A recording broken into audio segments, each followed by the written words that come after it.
একটা চেস্ট ছোট একটা চেস্ট বড়, ঠিক আছে, এরকম সমস্যা হবে না। তো ফ্রেন্ডস, কেমন আছো সবাই? আশা করি ভালো আছো, আগেও ভালো থাকবে। আমি চলে এসেছি, টেনশন করার কোনো দরকার নেই। ওকে, তো ফ্রেন্ডস, সবাই আমাকে, বেশিরভাগই ছেলে আমাকে কমেন্ট করছে, আমার সাবস্ক্রাইবাররা, যে দাদা একটা প্রবলেম হচ্ছে, যেটা হচ্ছে আমার ডান দিকের চেষ্টার থেকে বাঁ দিকের চেষ্টা বেশি ফোলা, বা বাঁ দিকের চেষ্টার থেকে ডান দিকের চেষ্টা বেশি ফোলা। এটা যে কোনো মাসেলের জন্যই হচ্ছে, হয়তো বাইসেপের ক্ষেত্রেও হয়, টাইসেপের ক্ষেত্রেও হয়, শোল্ডারের ক্ষেত্রেও হয়, আর ব্যাকের ক্ষেত্রেও হয়। তুমি আমার কাটিংটা দেখো আগে, ঠিক আছে? এই যে এটা হচ্ছে আমার ন্যাচারাল কাটিং, ঠিক আছে? তো তুমি আমার বাইসেপের এই দেখো, বাইসেপ মাসেল একদম সেম, ঠিক আছে? দুটো টাইসেপই দেখো, এটারও সেম, এটারও সেম, এই যে ব্যাকও সেম, ঠিক আছে?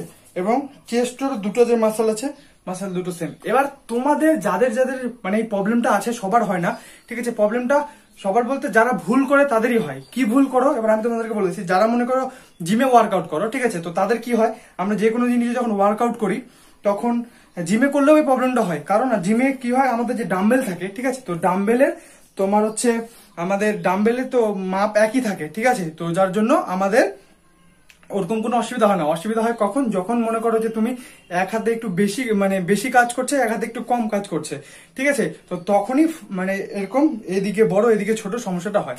আর যারা মনে করো বাড়িতে ওয়ার্কআউট করো, তো তাদের ক্ষেত্রে কি হয় দেখো, আমরা বাড়িতে যারা হোম ওয়ার্কআউট করি, তো তাদের কাছে দেখো, আমার কাছে যেমন হোম জিনিস আছে। এবার এই ডাম্বেল গুলো কিন্তু আমি বাড়িতে বানিয়েছি, ঠিক আছে? এবার এরকম ডাম্বেল তোমরা বাড়িতেও বানাতে পারবে। তো ডাম্বেল বানানোর সময় কি করে, আমি যখন এটা বানিয়েছিলাম, তো একই মাপের কৌটোতে করে ফুল করে দুটো বানিয়েছিলাম।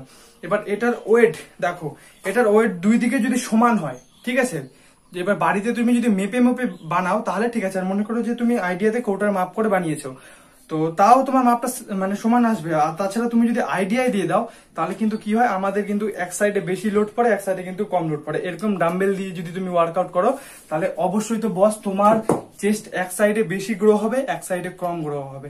আর এটা এক্সারসাইজ করার সময় হয়, মনে করো যে তুমি, ঠিক আছে, আমি তোমাদেরকে একটা প্র্যাকটিক্যাল দেখিয়ে দিচ্ছি।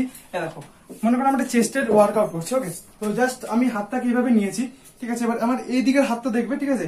অনেকে কি করে এরকম, ঠিক আছে, দেখো এই হাতটা আমার সোজা উঠছে, ঠিক আছে, বাট এই হাতটা কিন্তু অর্ধেক যাচ্ছে, ঠিক আছে? এইভাবে ওয়ান, এরকম টু। ও কিন্তু প্রচন্ড চেষ্টা করছে, বাট ও কিন্তু ভুল করছে। কি বলতো, যে ওর দুটো হাত, তুমি ওয়েটটা কম নাও না কেন, বাট এক্সারসাইজটা যখন করবে ভালোভাবে করো, ঠিক আছে? যেন দুটো হাতই তোমার সেম পজিশনে যায়, আর সেম জায়গা থেকে নামে, সেম জায়গা থেকে যেন ওঠে। তখনই তোমার দুটো মাসেল ভালোভাবে গ্রো হবে, সমান সমান থাকবে। তাছাড়া অনেক ক্ষেত্রে দেখা যায় যারা এরকম ইট দিয়ে ব্যায়াম করো, ঠিক আছে, ইটের এবার তোমার হচ্ছে, ওই জন্য তো আমি বললাম, ঠিক আছে, যে ইট গুলো যখন নেবে, কোনো কিছু যদি বাড়িতে মাপার জিনিস থাকে, অবশ্যই দুটার ওয়েট একটু মানে চেক করে নেবে। তাহলে কি হবে বলতো, এই সমস্যাগুলো তোমার হবে না, যে একটা চেস্ট ছোট একটা চেস্ট বড়, ঠিক আছে, এরকম সমস্যা হবে না। তো যারা মনে করো যে, আর যারা বলছো যে এর সলিউশন, তো এরও সলিউশন আছে, অসুবিধা নেই। এবার তুমি যখন ওয়ার্কআউট করছো, তো আমি বললাম, এবার মনে করো তোমার এই সাইডের চেস্টটা যদি বেশি ফোলা থাকে, ঠিক আছে, মনে করো বাঁ দিকেরটা বেশি ফোলা আছে, ডান দিকেরটা কম ফোলা আছে, তো তুমি এক কাজ করতে পারো, ঠিক আছে? মনে করো যে যখন ওয়ার্কআউট করবে এটা দিয়ে, ঠিক আছে, আমি মেরে দেখাচ্ছি তোমাদেরকে। মনে করো তুমি 12টা সেট মারো, আমি এখানে 6টাই ধরলাম, ঠিক আছে? 6টা মারি, তো একসাথে মারি। মনে করো 1 2 3 4 5 6, 6টা মারলে, 6টা মারার পর যেই সাইডে তোমার চেস্টটা মনে করো কম আছে, কম ফোলা, ঠিক আছে, ওই সাইডে তুমি কি করবে, এটা কিন্তু এখানে হোল্ড করলে, ঠিক আছে? এবার এটা মারবে 1 2 3 4 5 6, ঠিক আছে? 6 মেরে রেখে দাও। এরকম করে যতদিন না তুমি মানে, এক কথায় হচ্ছে, এই চেস্টটা তোমার বেশি ফোলা, এই চেস্টটা কম ফোলা, তো এই চেস্টটাতে তুমি এখন বেশি লোড দেবে না, এটাতে হালকা ওয়েটই রাখো। আর এই চেস্টটাকে পাম্প করো, তাহলে কি হবে, এটা যখন বেশি পাম্প হয়ে যাবে, দুটার মেজারমেন্ট যখন তোমার সমান চলে আসবে এক হিসাবে, তখন তুমি আবার দুটোকে সেম ওয়েট নিয়ে পাম্প করতে শুরু করে থাকো। আর যারা মনে করো হোম ওয়ার্কআউট করো, ঠিক আছে, এবার একটা জিনিস কি বলতো, আমরা মনে করো যে প্রথম 3টা করে সেট মারতে বলি তোমাদেরকে।